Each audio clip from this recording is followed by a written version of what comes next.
Dan pemirsa, untuk membahas selengkapnya perang antara Amerika Serikat, Israel, dan Iran, kami sudah terhubung dengan pengamat Timur Tengah Hasibullah Satrawi. Selamat siang Pak Satrawi. Selamat siang Mas Kevin.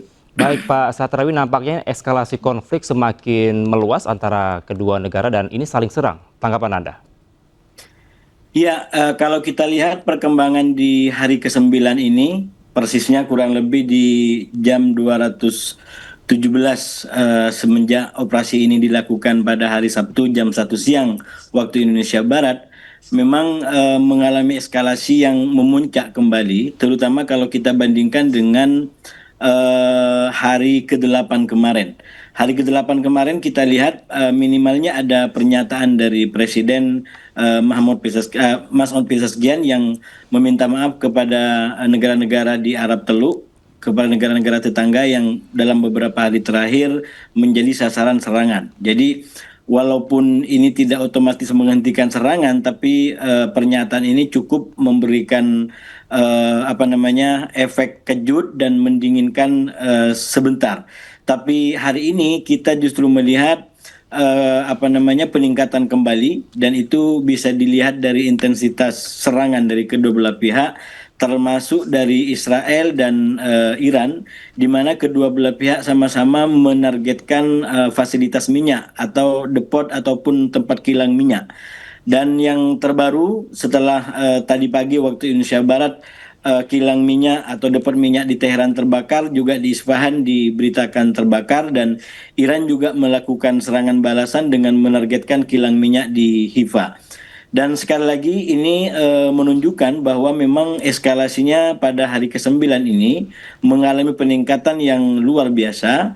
Bahkan kalau ditambahkan dengan statement-statement atau perkembangan di kedua belah pihak, itu justru mengarah kepada eskalasi yang lebih tajam lagi. Misalkan dari sisi Iran, itu ada pernyataan yang disampaikan oleh Sekjen Majelis Tinggi Keamanan Nasional Iran, Ali Larijani, yang mengatakan bahwa pihaknya berhasil menyandera beberapa prajurit Amerika. Walaupun ini tidak dibenarkan atau tidak dipercaya oleh pihak Amerika, tapi ini adalah klaim yang disampaikan oleh pihak Iran. Dan hal lain juga yang menurut saya cukup kuat perkembangannya di hari ke-9 ini, dampak daripada pernyataan Presiden Mas'ud Pezeshkian tadi, yang sepertinya itu sedikit banyak menuai polemik di kalangan internal jajaran petinggi-petinggi Iran. Bahkan beberapa politisi, beberapa anggota parlemen dari wilayah Qum itu diberitakan memberikan pernyataan yang cukup keras karena meminta agar Presiden Mas'ud Pezeshkian meminta maaf atas rakyat Iran terkait dengan sikapnya yang justru minta maaf kepada negara-negara Arab Teluk, yang bagi mereka itu murni dianggap serangan Iran kepada negara-negara ini sebagai bentuk pembalasan atas apa yang telah dilakukan oleh Amerika dan Israel dengan semua serangannya kepada Iran. Begitu, Mas. Oke, berarti menurut Anda potensi untuk damai semakin jauh dari harapan? Ya, sampai sekarang terus terang Amerika dan Israel terutama terus menunjukkan sikap eskalasi dan ingin memaksakan sepertinya untuk kemenangan besar, kemenangan total. Misalkan Amerika, Donald Trump itu berulang kali mengatakan bahwa mereka meminta agar pasukan Iran itu menyerah tanpa syarat, ya. Hanya itu yang akan bisa menghentikan perang. Nah, sementara Israel juga berada dalam sikap yang kurang lebih sama. Mereka akan terus melakukan serangan yang lebih intensif, terutama di fase sekarang yang mereka sebut sebagai fase kedua, dan dikatakan akan penuh dengan kejutan. Nah, kalau dari sisi Iran, terus terang menurut saya ada kayak semacam perbedaan paling tidak ya di beberapa statement yang disampaikan oleh elit-elit Iran. Paling tidak dari pernyataan Presiden Iran itu memberikan sinyal bahwa sebenarnya ada upaya-upaya dari sisi Iran untuk bisa membuka kemungkinan dialog ya di kalangan mereka dengan katakanlah Amerika dengan Israel. Walaupun sekali lagi tampaknya ini tidak satu suara, Karena ketika ada pernyataan yang indikasinya cooling down seperti ini, justru ada sanggahan dan kritikan yang tidak kalah tajam dari elit-elit pemerintahan Iran yang lain yang justru ingin menegaskan bahwa kita tidak ingin tunduk, kita tidak ingin terlihat lemah kepada musuh, terutama Amerika dan Israel. Nah, oleh karena itu, kalau kita coba baca realitas politik di Iran hari ini, menurut saya memang ini menunjukkan adanya dinamika yang apa namanya perlu kita lihat dalam waktu-waktu ke depan akan mengarah kemana. Dan dari jauh-jauh hari saya juga sampaikan bahwa tidak kunjung di apa namanya diresmikannya atau diadakannya pemilihan terhadap pengganti Ayatullah Ali Khamenei itu sebenarnya juga menunjukkan sesuatu, terutama kalau kita baca kemungkinan skenario yang akan terjadi ke depan dalam dua skenario yang selalu saya sampaikan, yaitu skenario penggantian rezim yang ingin dipaksakan oleh Amerika dan Israel, dan skenario pengukuhan revolusi Islam yang ingin dikuatkan oleh rezim Iran sekarang. Nah, dalam hal pemilihan pengganti Ayatullah Ali Khamenei itu menurut saya bisa menjadi indikator. Semakin cepat pemilihan beliau ini dilakukan, maka menunjukkan bahwa semakin cepat Iran menunjukkan siap untuk berhadap-hadapan secara lebih lama dengan pihak Amerika dan Israel. Tapi kalau terus melambat seperti ini, menurut saya justru itu akan merugikan Iran. Bahkan ketika Presiden Iran memberikan pernyataan yang saya sampaikan tadi, justru sebagian pihak menganggap ini menunjukkan betapa penting dan sudah mendesaknya untuk segera dilakukan pemilihan secara definitif terkait dengan pengganti Ayatullah Ali Khamenei. Karena dengan adanya pengganti Ayatullah Ali Khamenei sebagai pemimpin tertinggi, maka merekalah atau dialah yang akan pegang komando, di mana tidak akan ada lagi suara-suara lain di luar yang disampaikan oleh pemimpin tertinggi.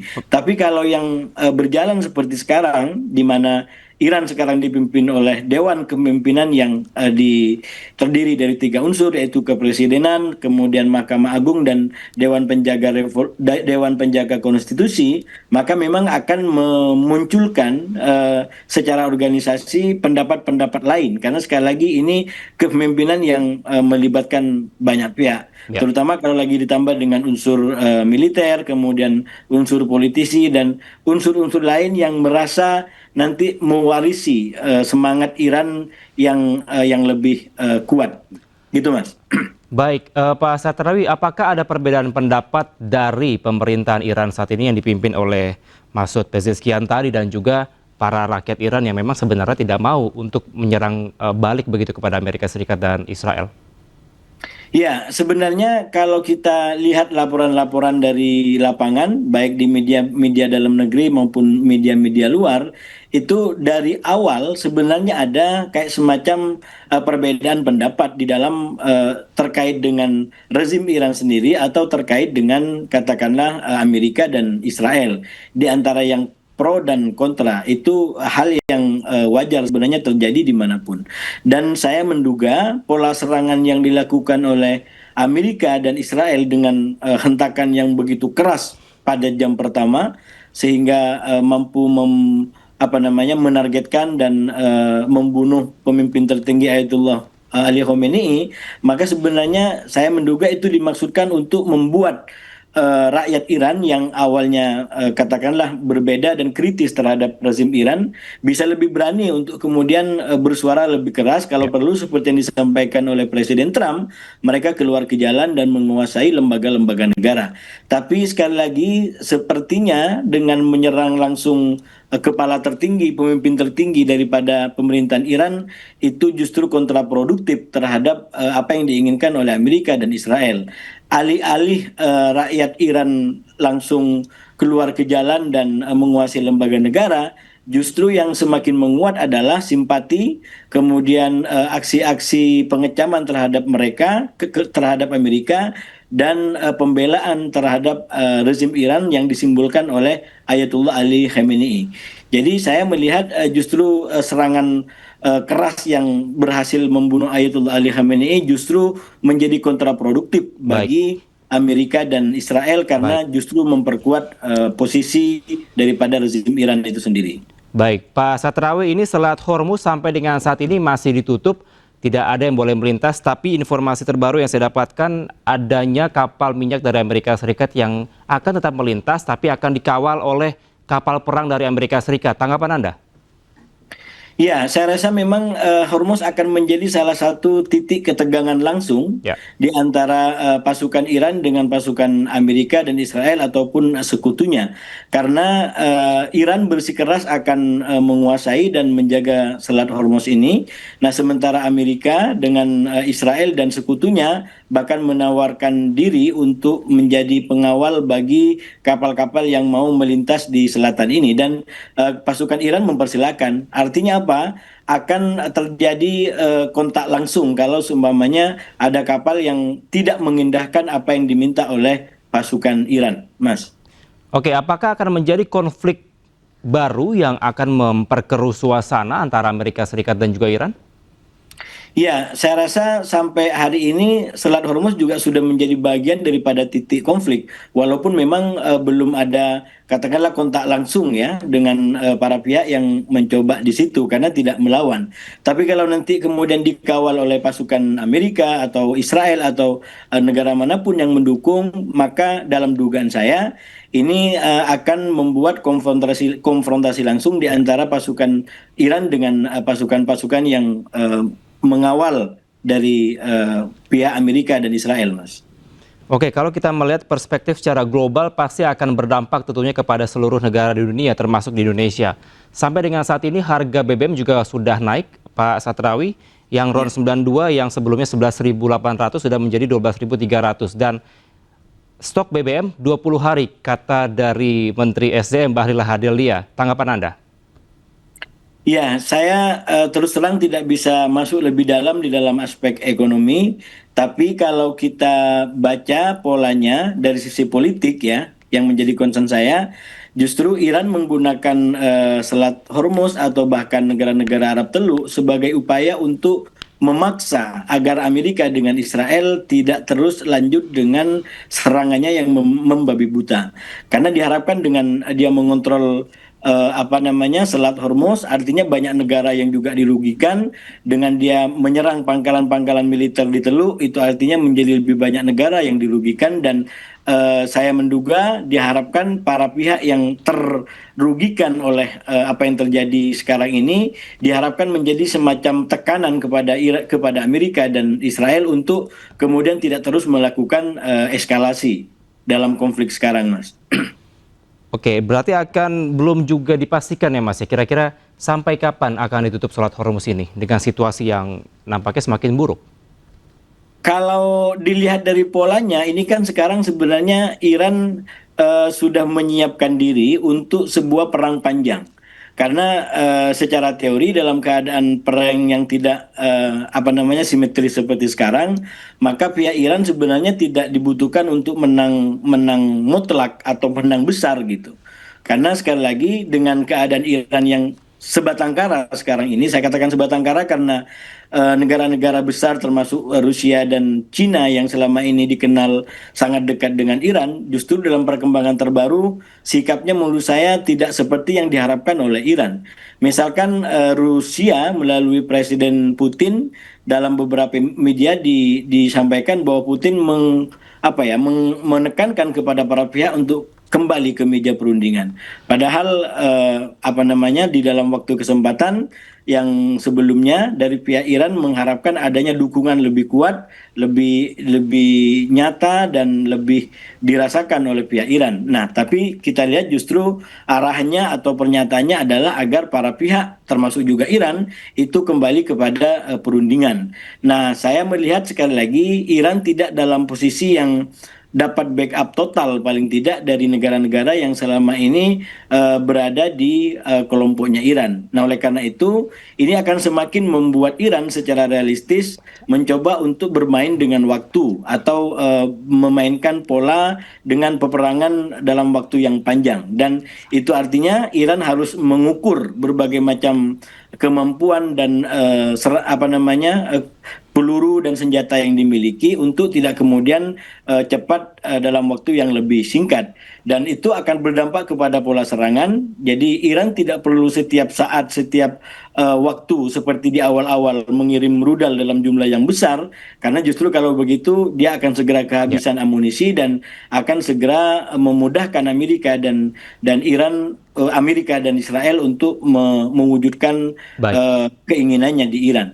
Baik, Pak. Sebaliknya, saya Ya, melihat dari sisi Amerika dengan Israel, justru makin lama ini akan makin memberatkan bagi ya. mereka, tidak hanya semata-mata dari sisi anggaran, tapi juga dari sisi katakanlah politik. Karena kalau ini berkepanjangan, maka secara persepsi akan semakin dianggap bahwa Amerika dengan Israel tidak mampu meneku Iran, dan itu artinya akan semakin memperkuat suara-suara oposisi, suara-suara kritik dari dalam negerinya, terutama Amerika yang memang dari sekarang aja sudah banyak yang mengkritik bahwa perang ini bukan perang Amerika, perang ini lebih sebagai perang Israel, bahkan perang ini disebut sebagai perang Trump. Nah, kalau ini berkepanjangan, selain beban anggaran yang akan semakin besar, maka akan semakin menimbulkan tekanan bagi Amerika secara politik, karena dianggap bahwa Trump tidak betul-betul menjalankan apa yang diinginkan oleh rakyatnya, yaitu Amerika sebagai hal yang utama. Baik, baik. Begitu, Mas. Baik, Pak Satrawi, sebelum kita membahasnya lebih dalam, kita dengarkan terlebih dahulu informasi pemirsa. Amerika Serikat ini meningkatkan operasi militer, di mana operasi militer ditingkatkan terhadap Iran di tengah konflik Timur Tengah yang semakin memanas. Mulai dari siapkan kapal induk melipat gandakan produksi senjata, hingga biaya operasi militer yang mencapai 15 triliun rupiah per hari.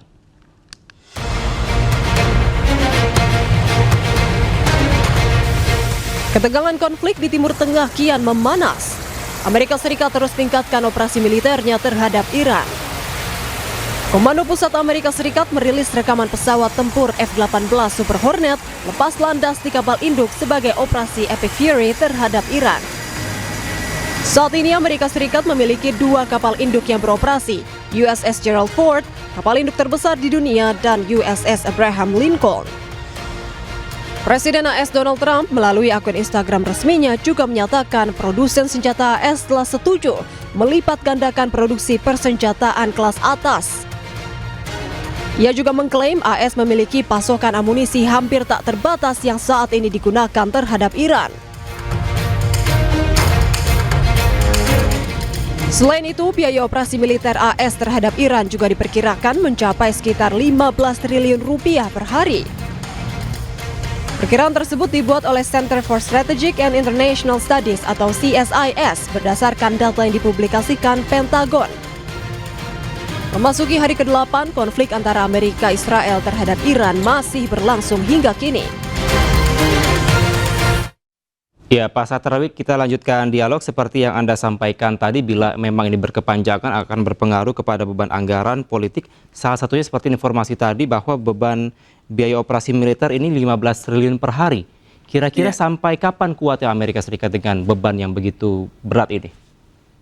Iya, kalau merujuk kepada yang disampaikan oleh Trump sendiri, bahwa ini diperkirakan di antara 4 sampai 6 minggu yang diperkirakan. Dan sekali lagi, kalau kita lihat dari sisi Iran, tentu Iran akan bermain dan mencoba untuk mengulur waktu dalam waktu yang lebih lama lagi. Nah, oleh karena itu, kalau menurut saya, kalau ini terus dalam pola seperti ini, tidak ada yang mau mengalah, maka ini akan semakin menimbulkan dampak lebih besar lagi terhadap regional dan juga global. Dan sekarang aja sudah punya dampak luar biasa kemana-mana, termasuk kepada Indonesia. Nah, oleh karena itu, menurut saya kita tidak bisa membiarkan dunia yang kita diami ini terus dalam keadaan yang mengerikan seperti ini, dan sudah menjadi kebutuhan bagi saya, bagi kita semua, terutama untuk organisasi-organisasi seperti PBB untuk bisa mengambil sikap yang tegas agar para pihak yang sekarang terlibat dalam perang ini tidak habis-habisan, dan sekali lagi ini bukan hanya mengorbankan kepentingan Ya. 3 negara ini. Seandainya hanya mengorbankan 3 negara, silakan bertarung sampai habis semua gitu. Tapi kan ini tidak. Ini akan mengganggu, ini akan menghabisi, ini akan membawa krisis bagi kehidupan warga Baik. dunia secara umum. Baik, Pak Satrawi, terakhir apa yang perlu dipersiapkan oleh Indonesia melihat kondisi yang semakin semraut saat ini? Ya, kalau menurut saya terutama tentang terkait dengan perkembangan lapangan ya, tadi ada beberapa WNI yang meninggal karena ikut dalam sebuah kapal yang itu berbendera Uni Emirat Arab. Ini menurut saya memang kita memahami bahwa di wilayah Timur Tengah, terutama di wilayah Arab Teluk, itu banyak warga-warga asing termasuk Indonesia yang bekerja di berbagai macam sektor di sana. Mungkin juga sektor-sektor yang sekarang terkait dengan peperangan ini. Nah, oleh karena itu pemerintah melalui duta besar kita yang ada di negara-negara ini harus lebih intensif mensosialisasikan agar kalau bisa menjauhi tempat-tempat yang sekiranya bisa menjadi target dari serangan. Seperti katakanlah pelayaran ataupun perminyakan atau mungkin malah tempat-tempat lain yang terkait dengan serangan yang dilakukan oleh Iran atau para pihak gitu. Karena sekali lagi warga kita juga banyak di sana, dan kalau mereka tidak Baik. disosialisasikan, maka sangat mungkin seperti yang tadi disampaikan, mereka bekerja di negara dan pakai bendera negara Ya. itu, dan Iran menganggap itu adalah kapal atau milik daripada negara Ya. yang bersangkutan, dan berarti yang menjadi korban justru adalah warga negara kita. Baik, Begitu. baik. Ya, terima kasih Pak Hasibullah Satrawi atas insight Anda, pengamat Timur Tengah, telah bergabung bersama kami di Breaking News. Salam sehat selalu, Pak Satrawi.